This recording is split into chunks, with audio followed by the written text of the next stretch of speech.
Are you interested in going to Special Forces assessment and selection? Are you ready to attend and actually pass selection, get selected, move on to the Q course so you can get to one of the operational groups? If there's any delay or any hint of hesitation in your answer, more than likely you're not. And this is why I come in, guys. If you check out the links below, I have a link to my Patreon, which has a variety of prep courses on there geared towards helping you prep so you could attend and get selected. It's a small price to pay to live a life of either fulfillment or a life of regret. All right? I'll see you guys over at the Patreon.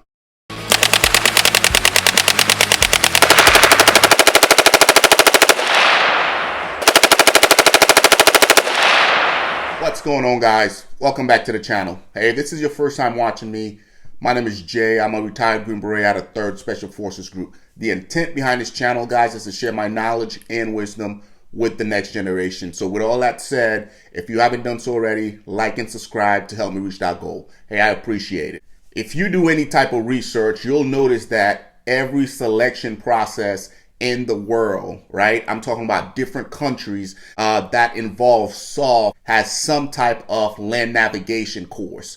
Just here within the United States, you have Delta Force, you have Green Berets, you have SEALs, you have MARSOC, you have combat controllers, you have PJs. They all have some type of land navigation course or exam factored into them. Not only do all these selection courses have a land nav course or some type of land nav PE factored into them, professional development schools also have the same thing. I'm talking about the schools that the captains go to, right? They have land nav course in them. And then you have your enlisted schools, right? Your NCOPDs, like your warrior leader course back in the days when you make E4 to E5, right? Then you had BNOC when you made E5 to E6. Then you have ANOC, right? When you made E6 to E7. Now, I understand most of these names have changed since I was in. However, one thing remained the same, and that is the land navigation PE/exams that all these schools have in them. So why is that, guys? So before we answer that question, let's first define land navigation. So land navigation is best described as your ability as an individual or a group to move from one point to another, given a compass and a map. Now that distance may vary based on the type of school that you're in, right? At SFAS, which is where I've been, you could travel at any given time from 4 kilometers to 10 kilometers. Different selection courses, the distance varies based on what you're trying out for. So that is land navigation defined. Let's now go into why land navigation is so important. Well, reason number one, guys, especially within the military, it's important because of survival and safety. Now, I remember back in the early days in the Iraq War, I'm sure all you guys remember Jessica Lynch and their convoy. So the main reason that led into that accident taking place is that they made a wrong turn and they didn't know where they were. Your ability to know exactly where you're at plays a big role into you surviving on the combat field. The number one rule is you have to know where you're at all times. Rule number 2, you got to look cool. And rule number 3, if you don't know where you're at, revert back to rule number 2 and just look cool. I say all this to say, guys, that we always got to know where we're at. Not only for soft soldiers, but also for a big army, conventional soldiers also. Because if you don't, it can be a disaster waiting to happen. Another reason why your ability to know exactly where you're at is so important, especially as it relates to the military, is you have to be able to relay information when you're in a firefight, especially when you're calling for air support. Your ability as a leader to relay that information to your combat controllers and him relaying that information to the aircraft is vital, because if you're not able to do that, then you might end up getting rounds dropped at the wrong location, leading to a disaster. And a good example of that was back in 2001 in the early years of the war, where a 500-pound bombs accidentally got dropped on friendly forces. We don't want that to happen. So as a leader, you have to be able to do that so you can relay the right information.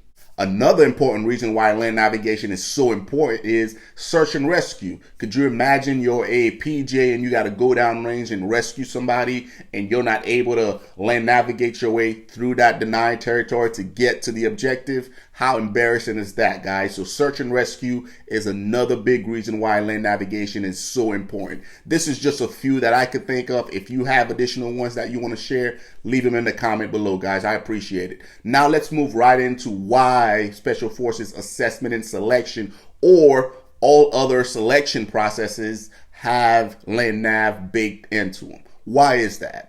So I'm a big believer in leadership. I truly believe the reason why selection is so heavy in these different selection courses is they want to test your ability to lead.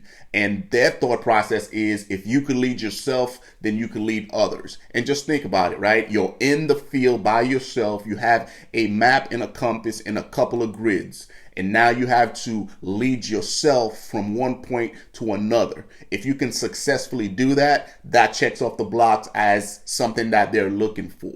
You have to be able to lead yourself before you can lead others. Number two, it's baked in because they want to test your character. They want to test your integrity. Now, I know it's selection, SFAS, before actually stepping off and conducting land navigation, we get a briefing with a bunch of different rules that we have to follow. Now, a lot of guys do break those rules. However, you're being tested on your ability to conduct yourself in a certain manner when you're alone. You get told, do not use your headlamp.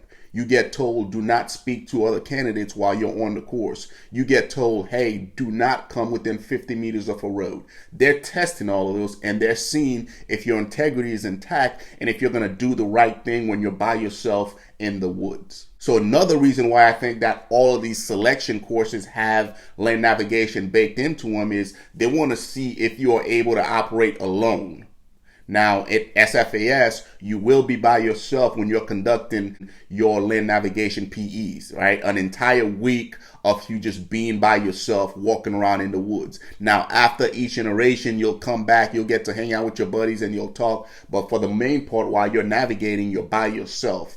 And it plays true to what we do in SF, right? There'll be instances where you're going to be out there by yourself, running around these different countries, going to the embassy, leaving the embassy, going into town, and operating as a singleton. You'll be by yourself. And what better place to test that than a selection by having you go through land nav operating by yourself. So that's one of the reasons why I think that's also baked in.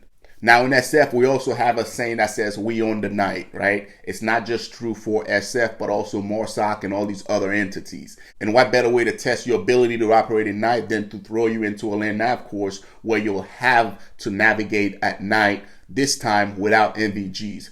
Believe it or not, guys, a lot of folks are scared of the dark, right? Every little noise throw them off. And believe it or not, when I was at selection, there were some guys that just couldn't do it. Now, that's going to get tested at selection. And if you're one of those that's scared of the dark and you can operate correctly, land nav is going to shed light on that and you will get dropped. I also think that land nav is a vital part of selection because they want to see your ability to learn and retain information. Now, learning how to land nav is a perishable skill. There's so many different things that you have to learn and put into place. And if you cannot retain that information, if you can't remember what a backstop is, if you can't remember how to orient your map, if you can't remember how to properly plot those grids and get your azimuth, it's going to show, guys, and you're just going to be out there just wandering around, not properly navigating. So I think that's another reason, guys. They just want to see your ability to learn and apply the information that they're going to teach you at selection. Last but not least, guys, I think land navigation is factored into all of these selection process